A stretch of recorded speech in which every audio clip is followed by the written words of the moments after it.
je vais vous présenter Jean-Luc Favreau qui va nous parler aujourd'hui de son sujet sur l'agilité, sur dépasser les oppositions à l'agilité. Comme d'habitude, cette session est intégralement enregistrée, incluant vos questions et vos réponses.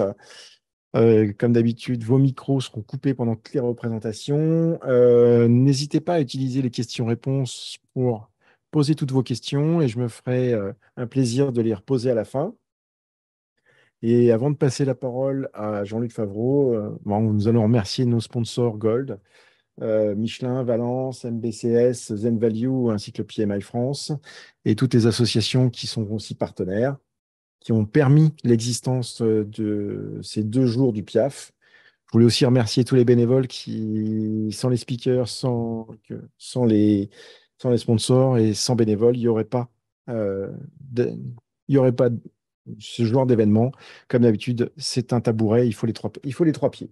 Je te laisse la parole, Jean-Luc, et bonne conférence. Merci Jean-Yves. Donc, bienvenue à cette conférence qui va tenter de répondre à la question comment se dépasser face aux oppositions à l'agilité. Donc, de nouveau, merci à nos sponsors et je remercie aussi encore une fois chaleureusement toute l'équipe d'organisation qui fait un travail extraordinaire depuis hier. Donc, vraiment, merci à tous. Je n'ai pas changé depuis hier. Alors, tout le monde n'était pas forcément à la keynote d'ouverture hier matin, mais je vais rappeler rapidement qui je suis. Donc, mon métier, c'est consultant en gestion de projet, agilité et innovation. Je suis formateur. Je suis également auteur et speaker. S'agissant du PMI, je suis vice-président du PMI France en charge de la branche Horizon, qui rassemble les adhérents qui résident dans les Outre-mer et à l'international, puisque moi-même, donc j'habite à Tahiti, là, il est minuit 20 au moment où je vous parle.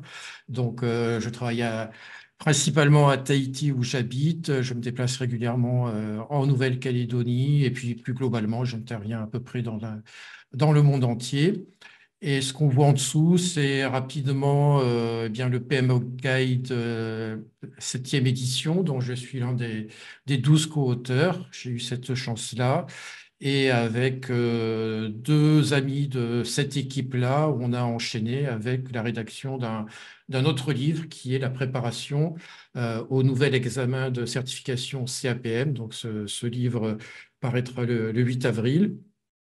Si on continue le standard de gestion de programme qui est tout récent, qui vient de sortir, où j'ai été non pas co-auteur, mais contributeur.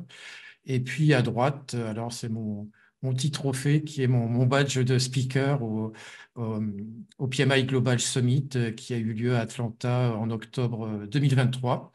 Voilà, et qui j'avais donné une conférence dont je me suis très largement inspiré pour la keynote d'ouverture hier matin. Voilà, je vais commencer avec un chiffre qui peut surprendre, parce que là, on est en train de parler d'agilité depuis hier matin.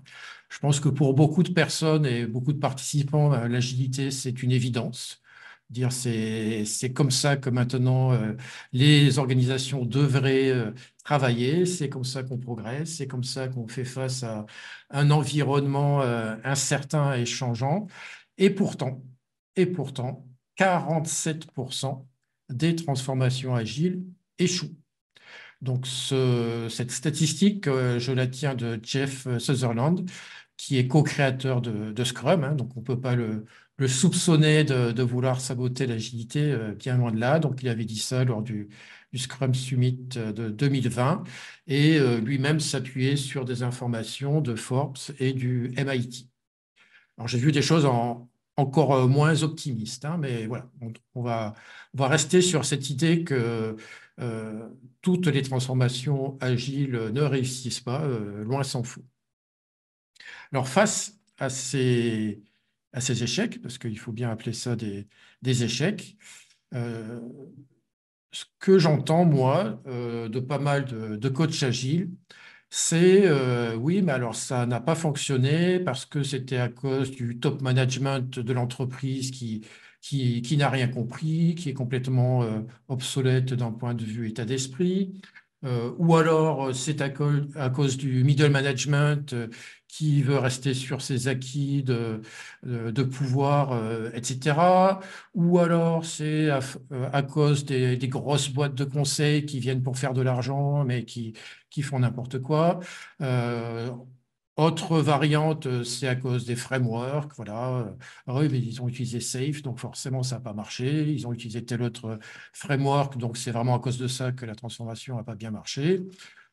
Et puis encore une autre raison possible, c'est oui, alors il y a des gens qui se prétendent agilistes, ils ont suivi 2 jours de formation, mais ils font n'importe quoi et ils sabotent nos transformations agiles. Et c'est pour ça que, effectivement, toutes les transformations agiles ne fonctionnent pas. Et en gros, alors évidemment, je force un petit peu le trait, hein, je vais être un petit peu taquin aujourd'hui, mais ce que disent les coachs agiles, ce n'est pas de notre faute. Voilà. Alors moi, ça m'interpelle un peu quand même, ça m'interpelle un peu parce que on a tendance à dire, hein, vous savez, il n'y a pas de mauvais élèves, il n'y a que des mauvais professeurs. Donc je veux pas banaliser du tout ni minimiser les arguments que j'ai donnés, hein. Je les ai donnés de façon un petit peu facétieuse, mais pour certains, c'est la réalité, hein. Et je crois il y a plusieurs conférences sur les 2 jours qui vont aborder certains de ces sujets-là. Donc, je ne les minimise pas, mais je trouve quand même qu'il est dommage de ne pas se remettre un tant soit peu en question. Et pour le bien de l'agilité, pour le bien des transformations, pour le bien des organisations. Et c'est une référence au référentiel du management 3.0 que je vais, que je vais pointer. En fait, Management 3.0, je ne sais pas si vous connaissez, hein, c'est un référentiel moi, que j'apprécie beaucoup et qui a justement été inventé par Jürgen Appelo. Vous avez peut-être vu en keynote ce matin. Et Management 3.0 dit, ben, à juste titre, quand on fait des transformations, on cherche surtout à transformer les autres. Et si, en fait, on cherchait plutôt à se transformer soi-même. Et c'est un petit peu l'objet, le point de départ en tout cas de cette conférence. Donc Management 3.0 pour mieux se connaître soi-même et être mieux capable d'évoluer. Management 3.0 a toute une panoplie d'ateliers, de jeux, d'outils qui permettent d'assurer ce genre de choses. Et ce que je vous propose, c'est de regarder, hein, on va rentrer tout de suite dans le vif du sujet, de regarder un des outils qui est vraiment emblématique de Management 3.0, qui est les Moving Motivators, donc les facteurs de motivation intrinsèque. C'est quelles sont les raisons qui font qu'on se lève le matin pour aller travailler, en quelque sorte. Et ces Moving Motivators, ces facteurs de motivation, ils sont au nombre de 10. Alors, si on les passe en revue assez rapidement, il y a premier, ben, le facteur de motivation, c'est l'acceptation parce que ce qui me motive, c'est de voir que les gens autour de moi approuvent ce que je fais et ce que je suis. Un autre facteur de motivation, ça va être la curiosité. Voilà, j'ai plein de choses à étudier, auxquelles penser, donc j'ai toujours l'esprit éveillé vers la nouveauté, vers la découverte. Un autre facteur de motivation, la liberté. Moi, j'ai besoin d'être autonome, de ne pas avoir à rendre de compte, d'être indépendant en quelque sorte. Donc, la liberté, c'est un facteur de motivation majeur. Un autre, ça peut être le statut. Je suis content d'avoir une bonne position, d'être reconnu pour ce que je suis au sein de mon organisation. Encore un autre facteur, c'est le but, avoir une adéquation quelque part, une coïncidence entre mon but dans la vie qui va se refléter dans le travail que je réalise. Donc il y a une homogénéité, une cohérence entre mon but dans la vie et mon travail. Autre chose, alors qui pourrait ressembler un petit peu à ça aussi, c'est sous l'angle des valeurs. Donc, mes valeurs personnelles se retrouvent dans le groupe auquel j'appartiens, dans mon entreprise, mon organisation. Donc, c'est ça qui me motive. La maîtrise, j'aime bien euh, connaître mon sujet, donc je sais très bien faire mon travail. J'aime pas trop être mis en difficulté, mais en tout cas, ce que sais faire, je sais bien le faire. Euh, un autre facteur de motivation, ça sera l'ordre. Voilà, moi, j'aime bien quand tout est carré, quand il y a des règles, quand il y a des procédures, quand c'est pas le bazar. Donc, ça peut tout à fait s'entendre, hein. Dans certains secteurs d'activité, c'est même fortement souhaitable d'avoir des gens qui sont motivés par ça. Et puis les deux derniers, c'est le pouvoir. Alors le pouvoir pas au sens hiérarchique, mais dans le sens, j'ai la capacité d'influencer ce qui se passe autour de moi. Donc voilà, je peux avoir une influence sur les choses. Donc c'est cette motivation-là. Et puis la dernière, ce sont les relations sociales. Donc je m'épanouis au travers des relations que j'ai avec mes collègues, typiquement avec mon réseau personnel, mon réseau professionnel. Donc voilà, 10 cartes, en fait, 10 cartes qui représentent 10 facteurs de motivation intrinsèque. Si on les regarde dans leur ensemble maintenant, on ne va pas faire un atelier là aujourd'hui tel qu'on le ferait en formation management 3.0, mais pourrez vous poser la question après la conférence, quels sont pour vous vos facteurs de motivation? Voilà, donc quand on fait les ateliers dans le cadre des formations, l'idée c'est on a des cartes hein, qui correspondent à chacun des facteurs de motivation. On fait une ligne horizontale et puis on classe de gauche à droite ceux qui me motivent le plus jusqu'à ce qui me motive le moins. Alors on va dire que ce qui est vraiment significatif, ça va être les 3-4 premiers surtout. Le reste, l'ordre est peut-être moins important. Voilà, donc peut-être que vous pouvez vous poser la question rapidement. Moi, qu'est-ce que je dirais me concernant? Je citerai probablement la curiosité, parce que je suis en permanence en recherche d'acquisition de connaissances. Je me précipite sur tout sujet sur lequel je peux progresser. Donc, c'est vraiment une des choses qui me font que je me lève le matin, la curiosité, la liberté, voilà. J'ai mis tout ça en cohérence puisque je suis à la tête de ma propre structure. Et puis peut-être le but dans le sens où j'essaie de servir l'intérêt général, donc au travers de mes prestations. C'est vrai que j'aime bien faire des prestations pour les services publics, par exemple, ça a du sens. Et puis quelque part, mon engagement auprès du PMI va aussi dans ce sens-là. Voilà, donc je voulais juste vous donner un premier outil qui est comment mieux se connaître. Alors après, cet outil, dans le cadre du management 3.0, on peut l'utiliser dans plein de contextes différents pour le faire en miroir avec quelqu'un d'autre, avec un équipier, voilà, avec toute autre personne. On peut l'utiliser pour, je sais pas, évaluer l'impact d'un changement, d'une réorganisation, par exemple, etc., etc. Mais là aussi, bah, je vous invite à vous intéresser à ce référentiel que je trouve vraiment intéressant et que j'ai toujours plaisir à enseigner. Donc, notre fil rouge qui est se dépasser face aux oppositions à l'agilité, je dirais qu'il y a un premier palier qu'on vient de voir, c'est la première chose à faire, c'est de mieux se connaître. Pour pouvoir se dépasser, encore faut-il savoir quel est notre point de départ. Donc, mieux se connaître, quelles sont nos motivations, nos points forts et peut-être même nos limites. Voilà. Et donc, on aura ce fil rouge tout au long de la conférence où on va voir comment on avance et vous allez comprendre où je veux vous amener à la fin de cette session. Alors, je vais reprendre ces 10 facteurs de motivation et je vais vous poser également une question. C'est, à votre avis, quels seraient les 3 facteurs de motivation à privilégier pour porter une transformation agile? Puisque ce dont il est question aujourd'hui, hein, c'est comment se dépasser pour dépasser les oppositions à l'agilité, donc comment diffuser l'agilité dans une organisation, et pour cela, quels seraient les points sur lesquels il faudrait être déjà performant ou peut-être progresser. Alors là aussi, je vais vous laisser réfléchir, mais pas trop longtemps, on va avancer, mais on pourra échanger dans les questions-réponses après si vous le souhaitez.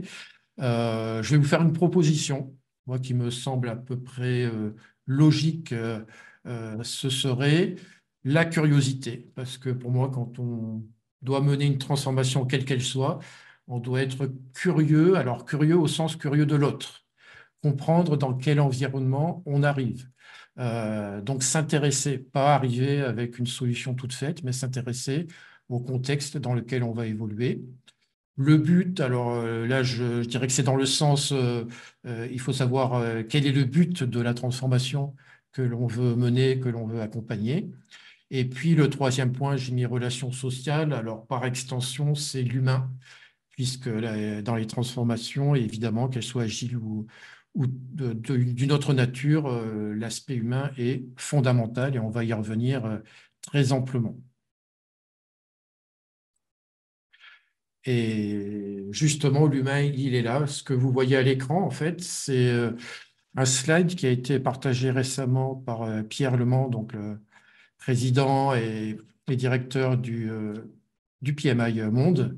Et ce slide a été utilisé dans un groupe de travail concernant Discipline Agile. Donc, il va se passer visiblement énormément de choses au sein du PMI autour de Discipline Agile.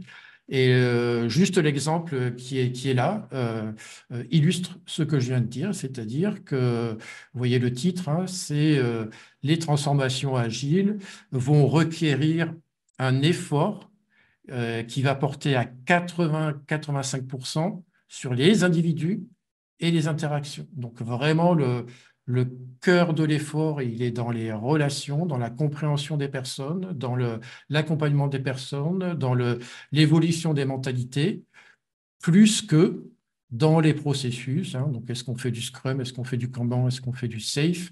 Et les outils, est-ce qu'on fait du Trello, du Jira, que sais-je encore?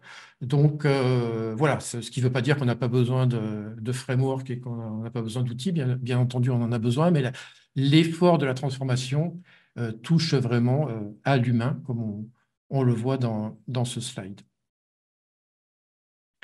Et l'humain, alors je ne sais pas si vous avez tous participé assisté à la keynote d'ouverture que j'ai donnée hier matin, mais voilà, juste pour le rappeler rapidement, j'avais évoqué le PMBOK Guide version 7 et j'avais dit il y a 12 principes et je proposais de regarder ces principes sous un prisme personnel qui est articulé autour de trois concepts fondamentaux qui sont la valeur, les personnes et l'incertitude.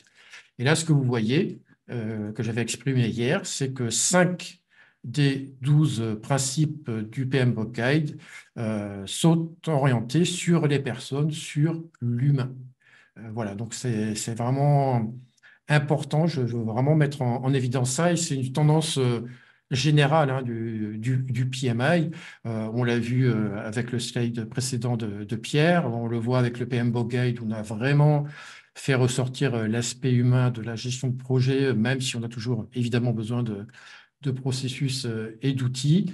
Et on a notamment pour la partie humaine, hein, en bas à droite, la conduite du changement, puisque c'est un des critères de succès fondamentaux dans les transformations agiles. Et dans le PMBOK Guide, alors là aussi, on a un peu comme dans Management 3.0, hein, on a beaucoup de techniques, d'outils, de méthodes, d'artefacts. Et dans le domaine de performance lié à l'équipe, on a notamment, alors c'est pas le PMI, on n'est pas propriétaire, hein, mais c'est quelque chose qui est bien connu, qui est l'intelligence émotionnelle. Alors on a un cadran qui résume on va dire ce que c'est que l'intelligence émotionnelle. On a sur la ligne supérieure tout ce qui concerne la connaissance de soi-même, son fonctionnement interne, sa façon de réagir. Et puis en bas, on a sa relation avec les autres et la compréhension des autres. Et j'ai fait ressortir, vous voyez avec la flèche, la notion d'empathie. Et pour moi, c'est fondamental. S'il y a bien un axe qu'on doit creuser pour être meilleur dans les transformations, c'est de partir des personnes, des êtres humains auxquels on va s'adresser et de ne pas arriver, encore une fois, même avec la meilleure volonté du monde, avec des packages prêts à l'emploi, mais comprendre comment fonctionnent les personnes avant de leur suggérer de travailler de façon différente.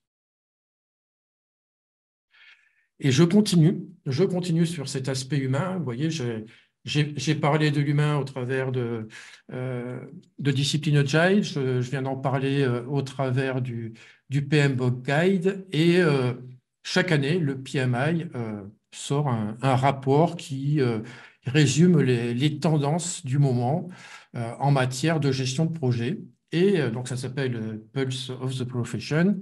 Et en 2023, si vous regardez le sous-titre en dessous, le focus était sur ce que le PMI appelle les Power Skills. Power Skills, alors c'est un terme euh, un peu ronflant, mais quelque part, alors on pourrait appeler ça les soft skills. Alors pour sortir du jargon anglais, hein, c'est les compétences interrelationnelles, interpersonnelles, donc c'est le savoir-être en quelque sorte. Et le principe qui était vraiment poussé en avant par le PMI à ce moment-là, et on voit que tout converge hein, entre Discipline Agile, le PMBOK et ce document-là, c'était que vraiment, on avait un appel aux organisations à prioriser ces fameuses Power Skills. Et je ne vais pas détailler le contenu, mais en gros, les performances des projets étaient d'autant plus élevées que les acteurs des projets avaient développé ces fameuses Power Skills. Alors, qu'est-ce qu'on met derrière ça? Il y en a quatre principales. C'est un extrait toujours du même document. Vous voyez, donc il y a la capacité à communiquer, il y a la résolution créative de problèmes, il y a le leadership collaboratif et il y a la pensée stratégique. Donc après le contenu, peu importe, je voulais surtout vous montrer là la liste des quatre principales compétences. Ce qu'on voit juste là, c'est en fonction du nombre d'années d'expérience des personnes, quel est le degré d'importance qu'elles attachent à chacune de ces compétences-là. Voilà. Donc on est vraiment sur l'humain, là, on est vraiment sur l'humain, sur la compréhension de l'humain. Et revoilà le play de mode que j'avais présenté hier matin. Alors, vous allez me dire, qu'est-ce que ça vient faire là? Alors, en deux mots, hein, si vous n'étiez pas là hier matin, j'ai présenté ce que j'appelle le play de mode en référence, on va dire, pour faire simple, un mode ultra rapide qui est présenté dans un film spatial, on va dire, intersidéral. Et ce play de mode est un acronyme qui s'appuie sur les notions de PMBOK Guide pour la gestion de projet, de Lean Startup, d'Agile, d'innovation et de Design Thinking. Et hier, je présentais ça comme bien une façon de dépasser les oppositions à l'agilité, c'était la vitesse d'exécution. Donc finalement, pour dépasser les oppositions, il y a un moyen qui est de prendre de vitesse, en quelque sorte, les oppositions pour convaincre le plus rapidement possible et montrer que ça marche le plus rapidement possible. Et ce qu'on fait pour des projets qu'on mène en matière d'agilité, ben, la réflexion que je me faisais, c'est que ça pourrait parfaitement s'appliquer à une transformation agile. Donc voilà le détail de ce fameux play de mode. Et ce que je veux dire par là, c'est que, alors bon, une transformation agile, ce n'est pas forcément exactement un projet. Un projet, c'est censé avoir un début, une fin. On ne va pas dire que la transformation agile de notre entreprise, elle va se terminer le 12 juillet à 14h37. Ce n'est pas l'idée, hein. On est peut-être plus sur une logique de programme quand on parle de transformation, mais ça va quand même faire appel à des compétences de gestion de projet, à des techniques, à des pratiques, certainement, de gestion de projet. Et là où je voulais en venir, c'est que, voilà, je vous avais présenté hier, typiquement, On va démarrer avec du design thinking pour comprendre quel est le vrai problème à résoudre, en se centrant sur l'humain, parce que les gens qu'on va accompagner ne sont pas forcément en, en mesure d'exprimer quel est leur besoin. Peut-être qu'ils vont exprimer une solution. Et c'est là, ce que je veux dire par là, c'est que on peut être, on peut être interpellé, on peut être sollicité pour mettre en place l'agilité. Ça, c'est l'expression d'une solution. Si on fait appel aux techniques du design thinking, on va interroger les gens pour essayer d'arriver à la vraie question. On ne fait pas de l'agilité pour de l'agilité. Sinon, on part mal. La vraie question, c'est quoi? C'est est-ce que vous avez des problèmes avec votre délai de mise sur le marché? Vous êtes toujours doublé par votre concurrent qui vous devance sur le marché? Est-ce que votre problème, c'est des équipes qui travaillent en silo, qui ne coopèrent pas les unes avec les autres? Ça, ce sont des problèmes. Et l'agilité ne sera qu'une solution, ou peut-être même qu'une solution parmi d'autres. D'accord? Donc voilà, et on peut utiliser, bah, pourquoi pas, j'avais présenté hier des personas, par exemple, où on va personnifier des catégories d'utilisateurs. Bah, notre fameux middle manager Rotor, bah, peut-être qu'on va le représenter, et ainsi de suite, et essayer de comprendre quelles sont ses motivations, quelles sont ses frustrations, et ainsi de suite. Peut-être qu'on pourra même faire un parcours utilisateur pour dire bah, qu'est-ce qui cloche sur le déroulement des projets. Est-ce que, je sais pas, il y a une rupture entre le développement et la production, que sais-je encore. Voilà. Et puis, on peut enchaîner, on peut très bien appliquer le play mode à une transformation agile en disant, ben, une fois on a identifié le vrai problème à résoudre, ben, on va tester et peut-être on va tâtonner en quelque sorte, on va expérimenter avec le Lean Startup pour être sûr qu'on est sur la bonne voie, pour être sûr qu'on ne va pas trop loin dans le degré d'agilité par rapport à ce qui est capable d'accepter l'organisation. Est-ce qu'on ne va pas trop vite?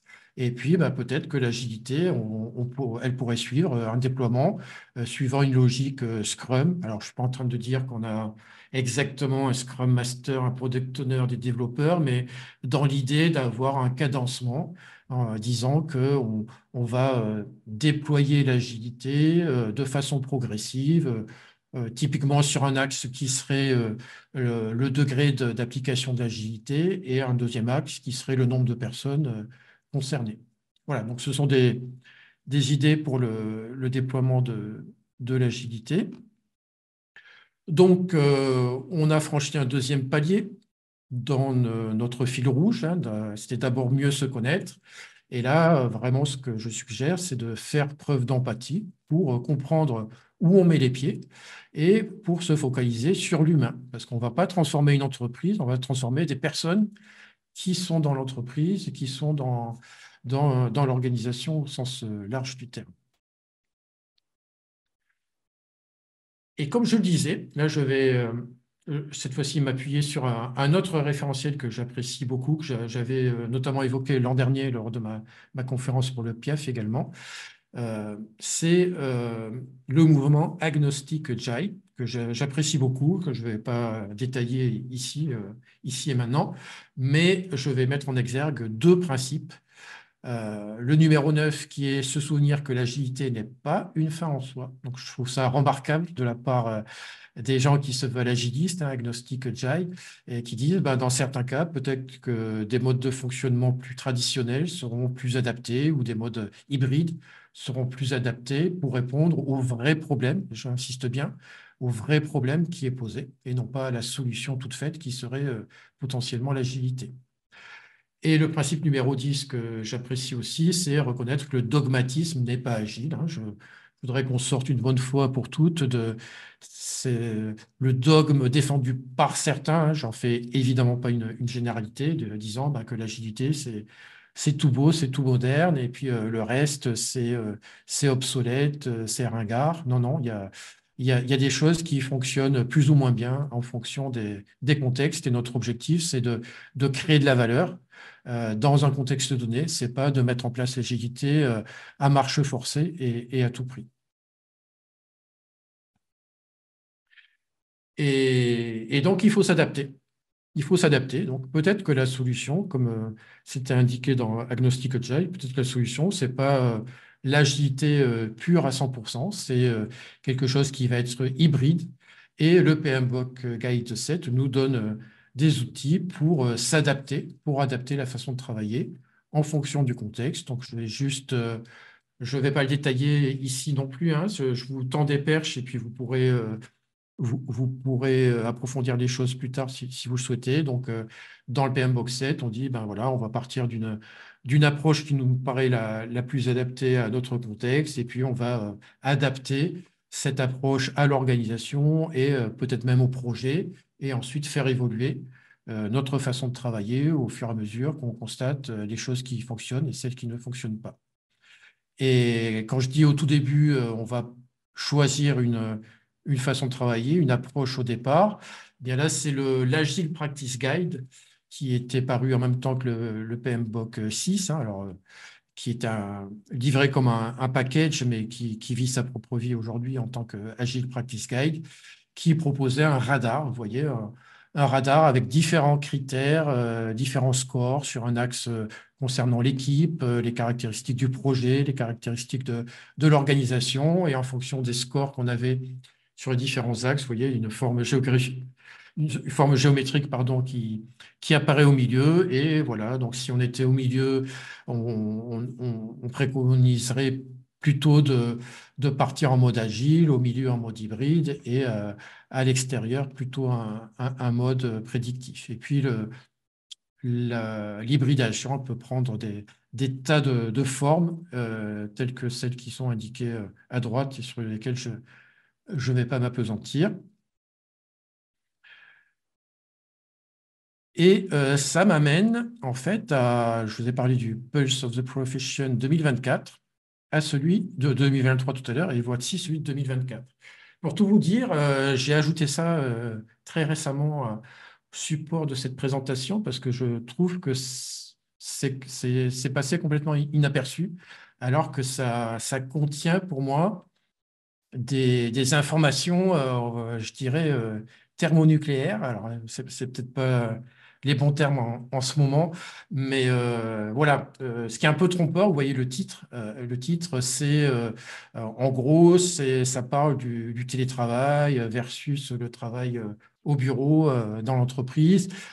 Et alors, j'ai vu des retours sur cet angle-là où on dit bah, que finalement, la performance des projets est à peu près indépendante du mode de travail, distanciel ou présentiel. Et on pourrait penser au regard du titre que ça ne traite que de ça. Ben non, ça traite de choses très intéressantes, surtout pour le sujet qu'on est en train de traiter. Donc, ça traite justement les façons de travailler. Ça parle de prédictif, d'agile, d'hybride. On nous présente ici différentes gradations de l'hybridation, hein, en partant du prédictif à gauche jusqu'à l'agilité à droite. Pour moi, il n'y a pas vraiment 1, 2, 3, 5 statuts d'hybride, hein. L'hybridation, c'est juste un mix, un mélange entre prédictif et agile. Donc, le degré, il peut être tout à fait libre. Là, ce sont plus des exemples que des stades vraiment formalisés.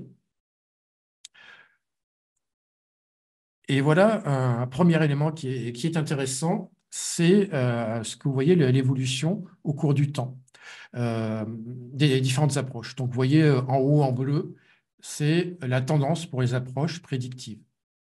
Ce que vous voyez en orange, c'est la tendance pour les approches agiles, et en violet, les tendances pour les approches hybrides.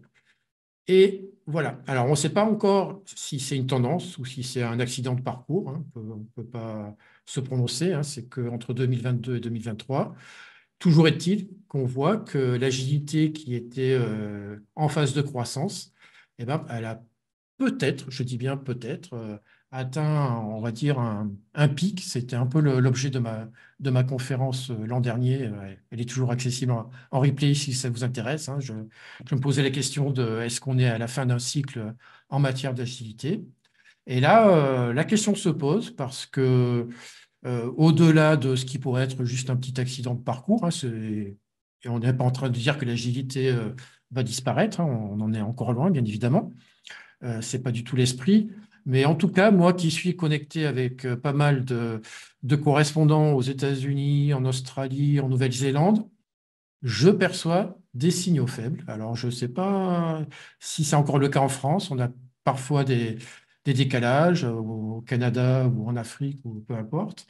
Mais ce que j'entends des États-Unis, de certains pays, c'est que le nombre d'offres d'emploi en matière d'agilité commence à décroître, que certaines personnes qui seraient 100% spécialisées en agilité commencent à avoir du mal à trouver du travail. Donc, voilà, c'est un faisceau de présomptions. Je ne peux pas dire que c'est une tendance affirmée à 100%, mais peut-être bien que, alors, toujours en ayant en tête l'agilité, peut-être qu'il serait bon pour les gens qui ne connaissent que l'agilité, bah, peut-être d'élargir un petit peu ses horizons pour s'intéresser à d'autres façons de travailler, parce qu'encore une fois, l'agilité peut être une excellente réponse dans certains contextes, mais c'est peut-être pas la réponse unique à tous les contextes qui peuvent se présenter. Voilà, donc on continue dans notre progression. Donc, se dépasser, c'est mieux se connaître, c'est faire preuve d'empathie, c'est ne pas considérer l'agilité comme la seule solution possible et être capable de s'adapter à l'environnement, pourquoi pas en hybridant la solution qu'on met en place. Et donc, la suggestion, c'est d'élargir au maximum son champ de compétences. Alors, un autre schéma qui provient toujours du même document, très rapidement, ce n'est pas une surprise complètement à droite. Dans la construction, ce qu'on voit de façon évidente, c'est que le prédictif est prédominant dans la construction. On aurait été étonné du contraire. Et alors, une demi-surprise quand même, complètement à gauche dans l'IT. On aurait pu penser que l'agilité avait une part plus importante, mais c'est à peu près équilibré entre agile, hybride et prédictif, hein. Alors, vous étonnez pas si les totaux ne font pas 100%.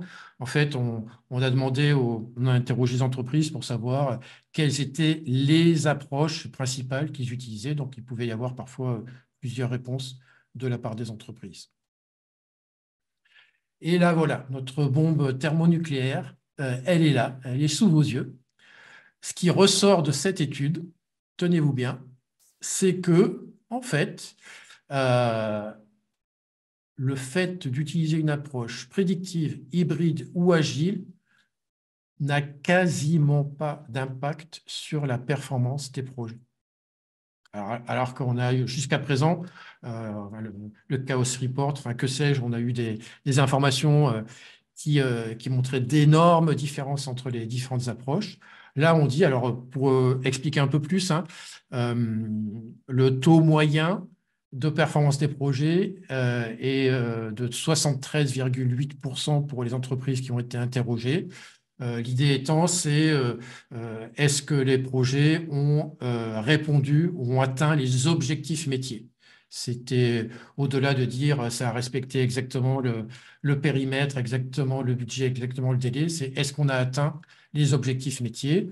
La moyenne est à 73,8, donc vous voyez que là, on est au-delà d'une part, et d'autre part, on est dans des proportions qui sont tout à fait comparables. Donc pour moi, enfin, je ne comprends pas qu'il n'y ait pas eu plus de communication derrière ça. Ça remet en question beaucoup de choses. Donc on s'aperçoit qu'ils ont même fait des combinaisons dans ce document.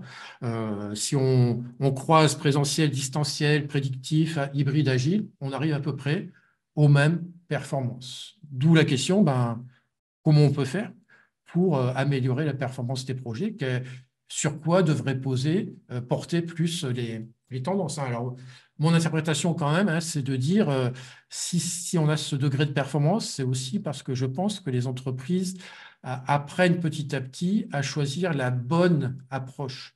D'accord?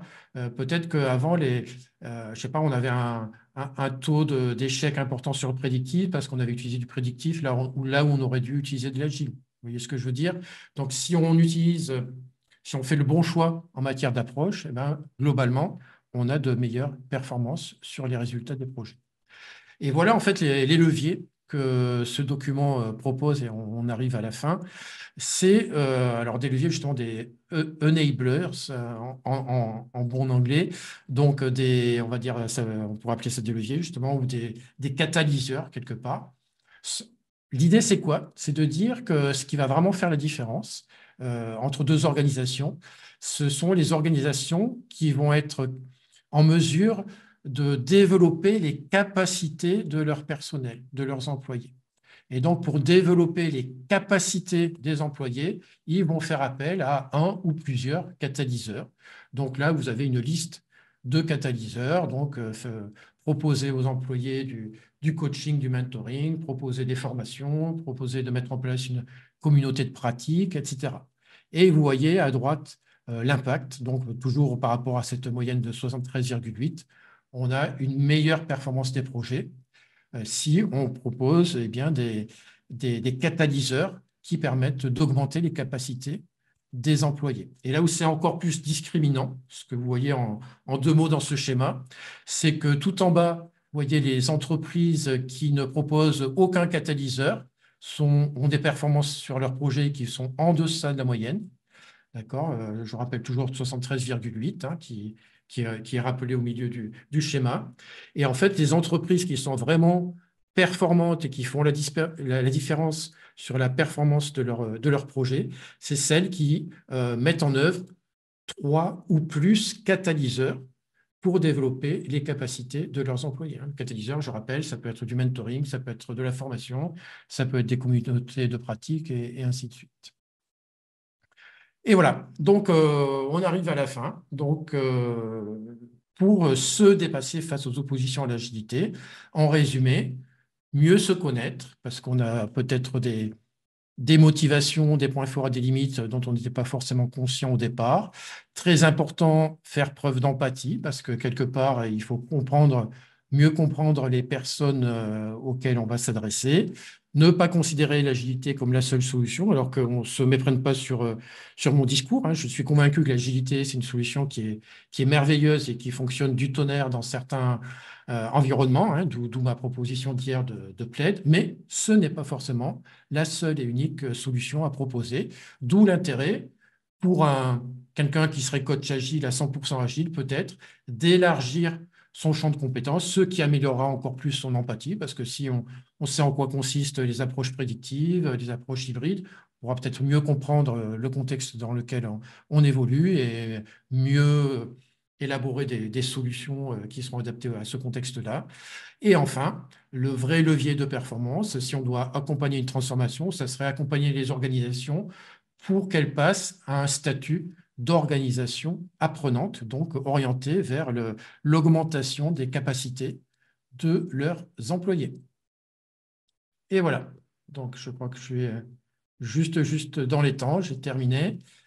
Je vais repasser la parole à Jean-Yves et j'attends avec plaisir vos questions que je vais Ben, essayer je te d'afficher. remercie vraiment pour cette mise en lumière de ces différents chiffres. Personnellement, moi, j'étais resté justement sur les derniers chiffres que tu as cités sur le Chaos Report, Oui, qui était un peu plus clivant, où il disait gentiment que ben, à partir d'une certaine taille d'entreprise, ou une taille de projet, pardon, il n'y avait plus tellement de différence entre un projet waterfall qu'un projet agile, pour pas citer certains grands, voire très très grands modèles agiles.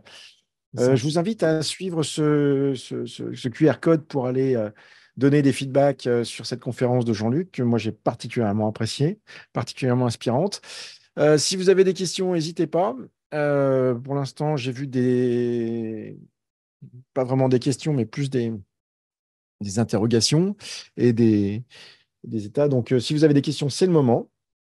Moi, enfin, j'ai vraiment apprécié que tu repartes du agnostic agile, pardon, qui est vraiment un truc que j'ai découvert il y a plusieurs années, parce que dès qu'on va vouloir parler de différents frameworks, on va forcément se positionner et on va se retrouver sur une vieille bataille entre les anti et les pros, et c'est pas forcément la meilleure bataille du monde. C'est ça. Et c'est ce qui m'a fait choisir de m'investir sur Discipline Agile. Donc, ben, très heureux que tu aies repris certains sujets de discipline agile. Ça fait partie des choses importantes pour se dire quel framework je vais partir, sachant que discipline agile est pas vraiment un framework, mais il est vraiment agnostique par rapport aux différentes méthodes.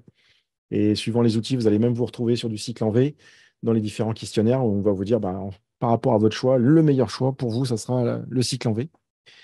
Euh, et donc, n'hésitez pas, si vous avez des questions, on est capable de vous donner la parole si vous nous écrivez vos questions. Mais sinon, moi, j'ai particulièrement apprécié ta conf. Merci beaucoup. J'ai l'impression que je ne suis pas le seul. Je vois du très éclairant. Merci, bravo. Super présentation. C'est vrai que on ne dira jamais assez. Le PMI, c'est des gens, mais c'est aussi énormément une montagne d'informations. À partir du moment où vous êtes membre du PMI, vous avez toutes ces publications à aller chercher et à les creuser. Et merci encore à toi, Jean-Luc, de les avoir mis en lumière. Parce que malgré tous les trucs que j'ai lus, celui-là, je ne l'avais pas lu.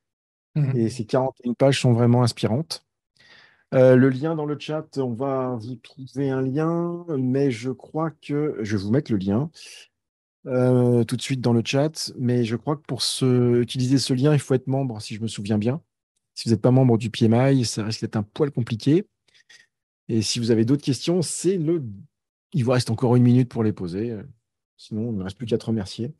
Sauf si tu as un dernier mot, Jean-Luc. Non, juste pour compléter ce que j'ai laissé entrevoir, hein, il y a des choses qui commencent à transpirer du PMI global, donc on peut commencer à en parler un petit peu, mais Discipline Agile va vraiment être introduit de façon encore plus importante dans les référentiels du PMI et notamment dans le futur PMBOK 8. Je pense qu'il va absorber Discipline Agile, hein. On s'était posé la question quand on avait rédigé la version 7. En fait, on avait commencé à travailler, je crois, au mois d'août et c'était à peine 3 semaines après l'acquisition de Discipline Agile par le PMI. Donc, on a pensé qu'on allait faire cet effort d'intégration dans la version 7. En fait, elle se fera dans la version 8. La version 8. Et de la même façon, la certification PMI ACP va également être rénovée, entre guillemets, et va intégrer, de ce que j'ai compris, encore plus Discipline Agile. Alors, j'ai une petite question que personnellement, je qualifierais de peau de banane, mais Oui. je connais l'auteur, hein, donc il m'en voudra pas. C'est quoi la plus grosse difficulté et apprentissage que tu as eu dans ta carrière dans l'application des principes agiles plus PMI? Et je pense que le plus est important. Alors, ça dépend de ce qu'on appelle par PMI, hein, parce que je sais qu'il y a. Je ne sais pas, peut-être qu'il faudrait préciser la question, parce que parfois on dit PMI au sens traditionnel, ou est-ce que c'est PMI au sens des principes qu'on a vu tout à l'heure du PM Box 7 qui sont plus modernes, entre guillemets. Bouge Donc, pas, je vais essayer de donner la parole à Rémi. Euh, Vas-y. voilà, en fait, c'était plus. Je vois que tu t'inspires de tout ce qu'on peut trouver aussi bien dans l'agilité que voilà, que dans le. Alors, je sais pas comment il faut l'appeler, c'est le PMI, le PMBOK, ou en tout cas ce que tu vas trouver dans ces approches-là, ou on peut l'appeler les approches plus traditionnelles. Voilà, moi, ma question, c'était plus.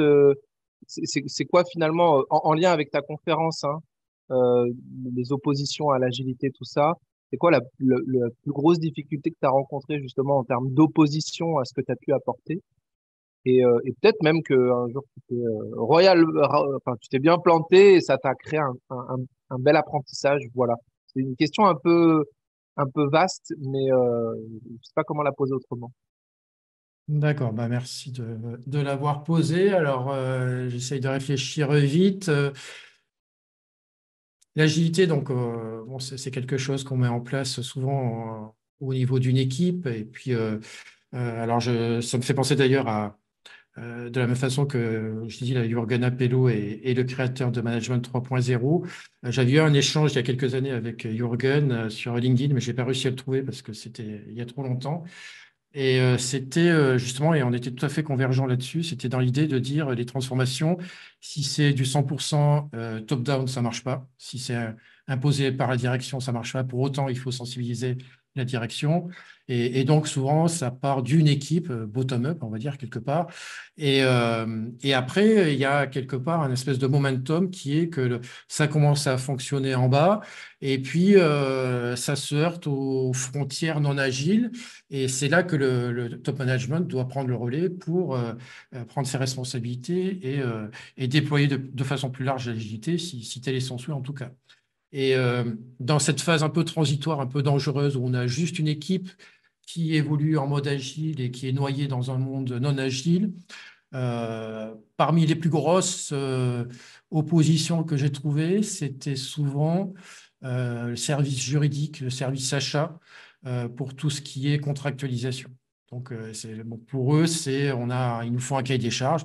On ne va quand même pas aller chercher un prestataire si vous ne nous donnez pas un cahier des charges, ce n'est pas très sérieux.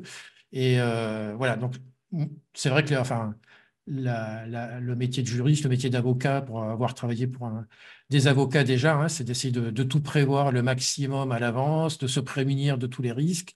Donc, partir en mode agile, contractualiser en mode agile, c'était certainement le point le plus compliqué. Et je crois d'ailleurs qu'il y a au moins une ou plusieurs conférences sur les 2 jours qui traitent du sujet et je les regarderai avec impatience. Je suis impatient de les regarder dès qu'elles seront disponibles en replay. Donc, je dirais ça. Là, ce qui me vient à l'esprit, là, spontanément, ça serait la contractualisation agile.